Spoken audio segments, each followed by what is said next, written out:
I call Nina? And if she doesn't answer and listen to a podcast, yeah, she's not gonna answer.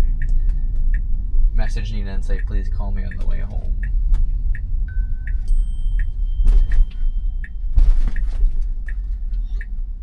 One way, Tesla. I mean, what do you want? What did Nina say? Can I call you later? Yeah, call me later. In 500 feet, turn left because to take the this response, Interstate one of these, 89 north the two route reviewers toward you mentioned, Interstate you being one of 91, them, Vermont. aren't as impartial as they used to be. Not saying I blame them, as they get good money for it, and we'd all be the same. Yeah. I want to talk to these people sometimes. I do like too. ask them, because I read those comments which are like so broadly asserting something that's clearly not true. I want to ask, like, because they got that from somewhere. Like they read something else, or they just watch something and they go, oh yeah, these are all like, where did you get that from? What do you can I talk to you about why you're wrong? Can I explain this to you? I want to have those conversations. Like another one. YouTubers are not really independent tech reviewers. Many are simply sponsored by big brands to the detriment of Chinese brands.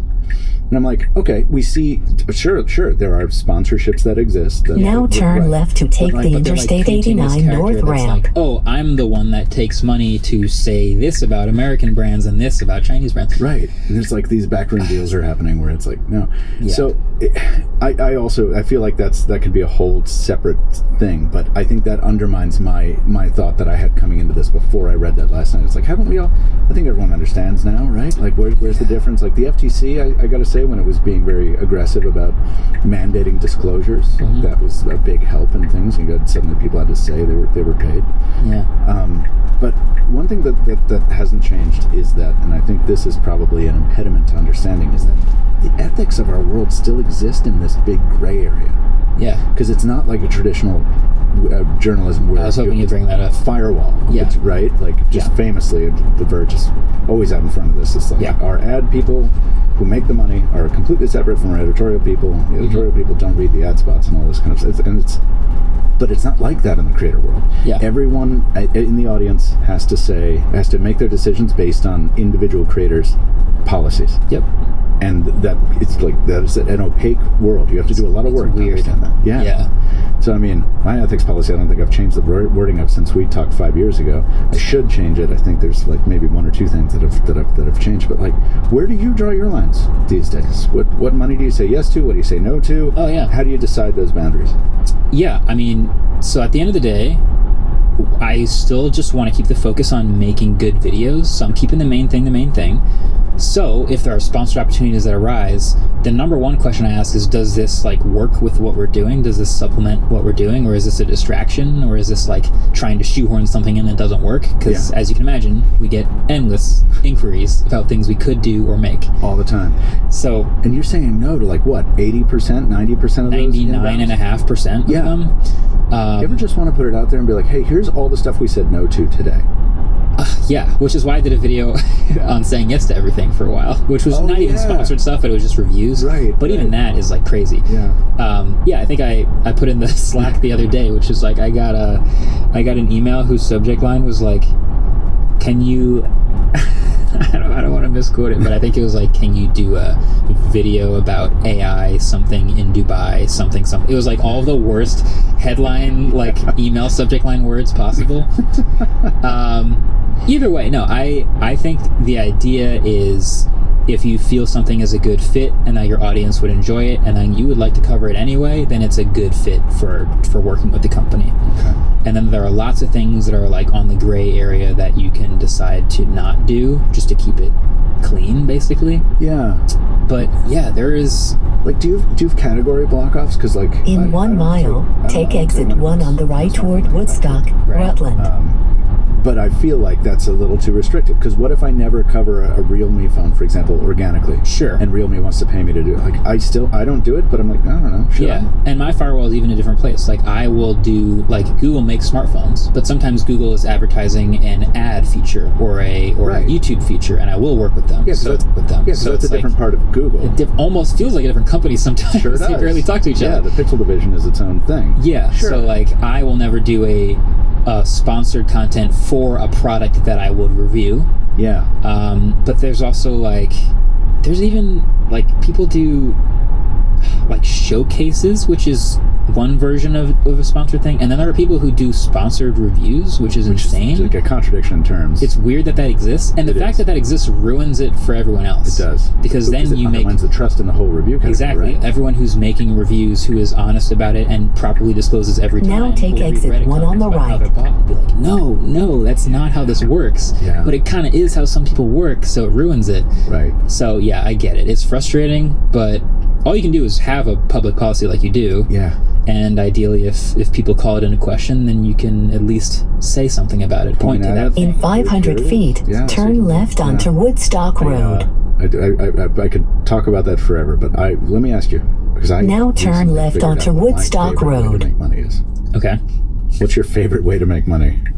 Integration, like in terms of integration, full-length sponsor videos. My favorite way to make... Well, I mean, AdSense is the best. AdSense is the best. I don't You don't have touch to it. do anything. You don't Yeah. touch it. It just YouTube puts ads where it belongs. So among the like potential integrations in a video, for example. Yeah, or different formats. Because I'll tell you mine. Okay. Licensing. Oh, easy. It's the best. I love licensing. So this is when That's a very good point. you've already published your review, and Yeah. maybe there's a quote in there that Samsung, for example, wants to use in their marketing material. Yeah. They pay for that privilege. I don't know that a lot of people know that. I didn't know that before I got into Have you this noticed space. even that is gray though? What do you mean? At least to me, some companies ask.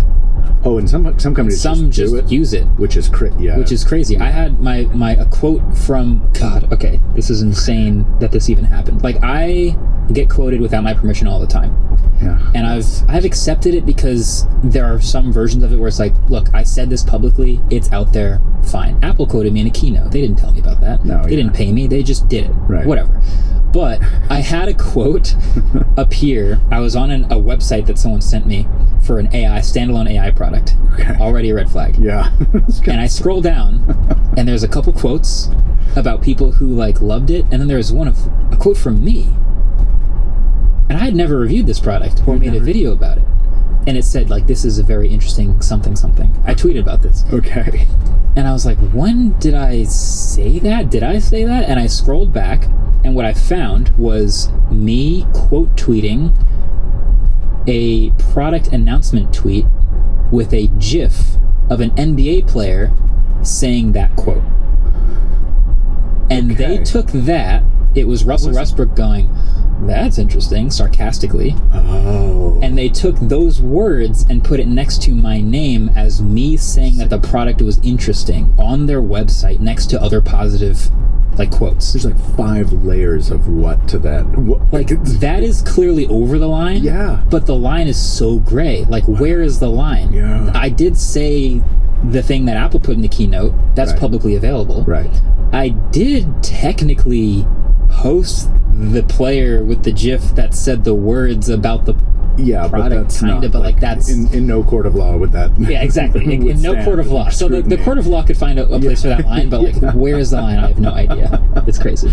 Yeah, I think if you're going to use my name and logo and Yes. like do the quote on a website, and it's like going to be against a phone, like trying to sell a phone, I'm like, no, you just come on, we Yeah. have to have a Typically, deal for that. good etiquette is if you're going to use the quote in paid marketing, then you're paying the creator who said the Right. thing. And I like it. It's my favorite thing because I already said the thing and I didn't do it to get that. Like licensing is such an occasional thing, at least for me, that it's nice when it comes in. And you have such a way with words that your quotes are beautiful for like on-screen quotes, you know. Thank you. The last time a quote of mine was used for marketing purposes, it was me making a joke about the product.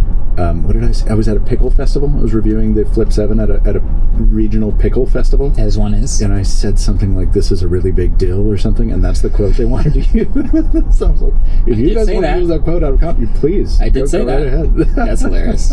Yeah. Okay. We happy on ethics? We feel like we've gotten to the bottom of that? Yeah, I think we nailed it all down. Good. I think Yeah. problem solved. Yeah. Lightning round. Then we're out of here. Okay. Okay? What's your favorite failure in mobile tech? Mobile tech.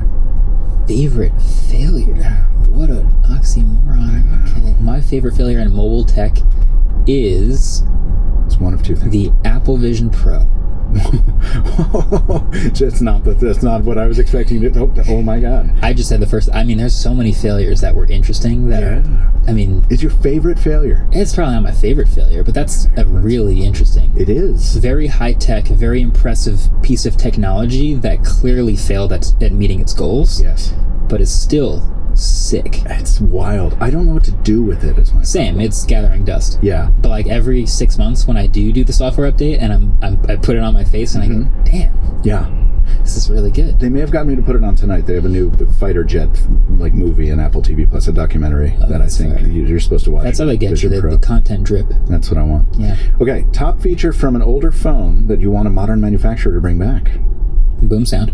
Oh, come on. Just give me front-facing speakers at all. Just okay. Good well, speakers. You get one. You get the overdriven earpiece. Well, because everyone's obsessed with the bezels now. I know. And no one does the good front-facing speakers. I know. Yeah. I want good. Put the speakers back. Beefy boom sound speakers. I thought you were going to say notification LED. I'm a little disappointed. Oh, I'm changing my answer. Yeah? Notification LED. So I can flip my phone like this and go, that's just Twitter. I won't check it. Right. Just the light blue. No, I don't need that. Please. That's so easy, too. Yeah, I agreed. They could bring that back. Look. Well, let's make that a number one request list for every phone going forward. Please. What's your favorite thing you ever got right? Let me think about this one. There's so many told you so moments. Yeah. Okay, so there's one that's not quite over, but I'm gonna be right. Oh. So I'm just gonna say it. We got a lot of confidence in the room right now. I like this. Okay. I said that. So I was at Tesla's Robotaxi event. Yeah. Not even a year ago. And I'm pretty sure Elon got on stage and said that they were going to ship the Robotaxi as it existed. No steering wheel, no pedals, no nothing. They're going to ship it for, I want to get this right, I think $27,000 or less before the end of 2026. Yeah. Instantly, I was like, well, no, you're not. No. And I said I would shave my head if it happened. So I'm that confident. Okay. Nice. So I got about 13 months left to be proven wrong, but that is going to be my favorite. I think that's going to be my favorite. I think your hair is going to stay where it is. Yeah. What's the biggest thing you ever got wrong? Biggest thing I ever got wrong? Yeah. There is a quote circulating on Twitter this week where I forgot I did this. In a video, I bet $1 million. So I clearly was confident. And it was from a year ago. I bet $1 million that Apple would not get rid of the mute switch in any of the next 5 years of iPhones. It's too integral to the design of the iPhone. And technically they did change it to a button that does more than mute it. It's the action button, which could be a mute switch, but it's not really a mute switch anymore. Right. And that I don't know who I give the $1 million to. I was going to say, who gets the million? Someone. I have to give it to. I'll just give it to you. I was going to say, best interviewer you've had today. Surfacing this. Deserves it. Yeah. Right. Yeah. But I did. I must have been super confident in that, and like literally the next iPhone was like, yeah, we're getting rid of it right away. Right before the 15, then. Yeah. So that was wrong. Wow. Yeah. And now, as a bonus, we have it on OnePlus phones too. Like they added the same exact button. Yeah. They also, I guess, the Oppo Find X9 added camera control, which is insane. Oh, did it? I keep looking for it on this. Dude, bar for bar. Like, I accidentally swiped just like on the iPhone, and accidentally zoomed in just like on the iPhone. It was crazy. Excellent. Yeah. Would you ever? I'm going to save that for last. Do you still do Easter eggs in any of your videos? All the time. Are they all secret? So some are more cryptic and some are more obvious. Yeah, like I'll put an object behind me, that's pretty obvious. But some are more like one layer deep, which is very exciting because people find Easter eggs that are like 4 layers deep. Yeah, that I didn't plan, right? But I'll accept the credit because they're so good. 100%. So yes, the more Easter eggs you hide, the more they find. Have you stopped doing Cheerios altogether? Cheerios I stopped doing, but I have the box still. I can tell you the origin story if you want. Have you heard the origin story? No. Oh, okay. I thought this was a secret. No, it feels like it should have been like some coded secret, but it was really simple. Okay. I was making videos in my college dorm for that 1 year where there was a microwave behind me. And the little LED on the microwave was like out of sync with the camera shutter. It was just strobing, super distracting. It looks weird on camera. It does. And for like weeks, that was the only thing anyone commented about. Dude, the microwave is driving me. I can't look away from that thing. I was like, it's my microwave. I can't move it. Right. So I just put like a Cheerios box in front of it just to stop people from commenting about it. To mask it. And obviously the first wave of people seeing the box in front of the microwave was like, I know what's behind that Cheerio box.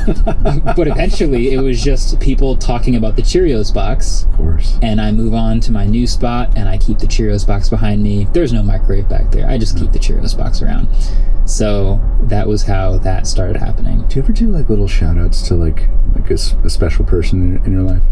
Like I've been known to do a single frame heart somewhere in a heart emoji. That's a good idea. I've had teammates on Frisbee teams ask for shout outs, like in the middle of a video, can you just like click a pen twice and we'll know what it means? Yeah.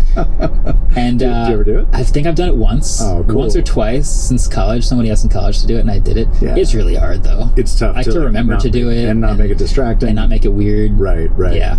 That's fun. It's hard. Yeah. Oh my God. That's cool. Now I want to figure out what I need to ask you for. Two more. What would you ever actually try digital detox with a dumb phone, a light phone, or like not with the apps? Yeah. Let's say long term, a week. Okay, not long term, but or 2 weeks. Mm-hmm. Not with the timeout apps. Not with Brick. Yeah. But with like a real dumb phone. I'm not going to rule that out. Part of the ultimate Frisbee experience for me is switching this part of my brain completely off and flipping over to the competitive, like totally different side of my brain. Yeah. And I'm often offline for 2 straight days for a Frisbee tournament. Really? Yeah. Oh, that's amazing. And it's 2 days and it's fine. And I come back on Monday and I'm ready to get back to it. Sure. But these international tournaments are like a week and a half long. And I think that is, it would be hard to be offline, but it's very hard. Yeah. I won't rule it out. I think that's something I could do. Can I recommend it? Okay. I learned so much in my 2 weeks with the light phone. You don't have to use the light phone, but whatever. That's what gave me the excuse to do it. Yeah. It's really fun, even when it's really frustrating. And I'm holding on to stuff from that, like lessons I learned this summer from it. Like, it's great. Learn about yourself. Yes. Interesting. And I've learned how to manage myself better. I'm a better phone user now. That is the best possible encouragement I could hear to try to do that. Try it. Just for the personal growth. Even if you don't do a video, just try it. Okay. Yeah. All right. And finally, what was your favorite instance of being recognized in public? There's a couple fun ones. Yeah. People are generally very respectful and very excited to talk tech, which is super cool. A recent one that comes to mind, so we often use music in our videos. Yeah. Oftentimes just like we'll license something or we'll use something from an artist and give them a shout out. Sure. And I was at Newark Airport a couple months ago and I was like sitting, I think I was just like waiting for my bag or something, and a gentleman came up to me and he said, "Hey, just want to say I love your videos, appreciate what you do. You've used some of our music in our videos. I sing for a band called Wolfpack. Good to meet you." No. And walked away. I was like, oh. And I, like, as he walked away, I was like, oh my God, his voice, like, of course. And I like, hey, well, dude, thank you so much for the music. Like, I was super excited about that. Yeah. But just the fact that like he's just like another guy in the airport, just like, oh yeah, that little connection. That was a fun one. I would say. That's a fantastic one. Yeah. Do you want to know mine? Oh yes, I do. Please. I was having a really bad end of the week, and I was really fried, and I was in Williamsburg just kind of like absorbing the sun and trying to breathe and trying to let the week go. Photosynthesizing. Exactly. Yeah. A guy drives by in a car that's got a really loud exhaust system, and he rolls down and he was like, hey. I'm like, oh, what? He's like, you do. I love your stuff. I'm like, and it really, it changed my whole day around. I was like, dude, thank you so much, man. I really appreciate it. And nice. he kind of keeps pointing at me. He's like, Mr. Who's the Boss? I said, yep, God. You got it, man. That's Have me. A good day. That's me. That's incredible. Yeah. Wow. It's a fun, weird life we've got. It is a small world. He's not fully wrong. No, he got half Mr. Mr. You got it. That's all you need. Yeah. That's amazing. Dude, thank you. This has been a blast. This was fun. I appreciate the time. We should do this again sometime. I would love that. Perfect. If I start one of these, you should come on and interview me. It'll be fun. Deal. My studio will be less fancy, but We got sound effects. I was going to say. Oh, God. That's how we book it. With sound effects. Perfect.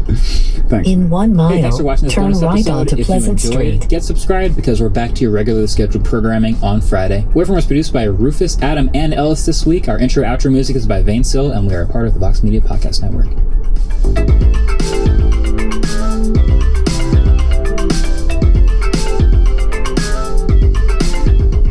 Yo, what is up, people of the internet? I am going to take that again because that's not what I say next.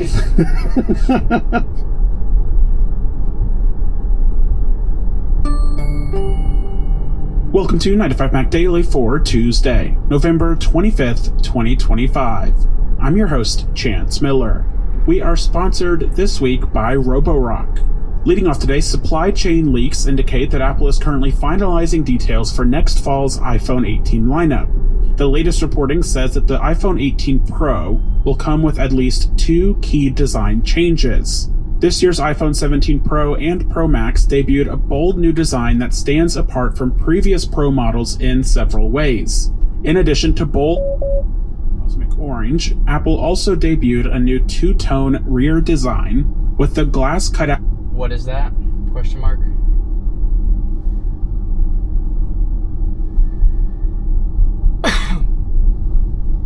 Message Nina and say, what is that? Question mark.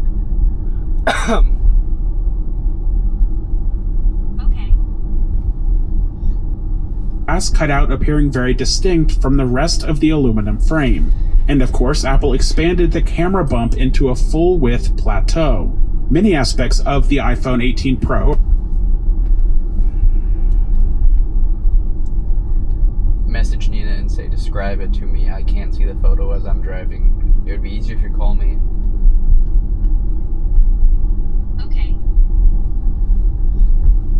Pro are expected to be the same as the iPhone 17 Pro, including that plateau design. Now turn right onto but there are Pleasant two Street. areas rumored to change: the dynamic island and the glass cutout on the back. As for the dynamic island, originally rumors suggested the iPhone 18 Pro would drop the dynamic island altogether and replace it with a new hole punch design. More recently, though, 2 sources have indicated we're only getting a smaller dynamic island. So it's not going to be a